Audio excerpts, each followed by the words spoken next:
Jumbo রেডের flower. তো এখন রাত্রিবেলা এর থেকে পোলেন কালেক্ট করছি। তো এই জাম্বো রেডের পোলেন দিয়ে যে কোনো হলুদ ফুলকে যদি আপনি নিষিক্ত করেন, পলিনেট করেন, তাহলে তার সাইজটা অনেক ভালো হয়, আদারওয়াইজ তার সাইজটা অনেক ছোট হয়। তো জাম্বো রেডের ফ্লাওয়ার, প্রচুর পোলেন, সেখান থেকে আপাতত পোলেন কালেক্ট করছি।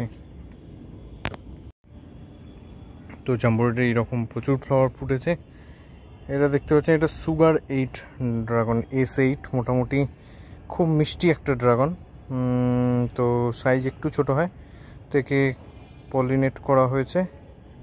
কিন্তু আজকে যাকে পলিনেট করা হবে সেটা হচ্ছেন ইনি, অর্থাৎ কিনা ইসরায়েল ইয়েলো।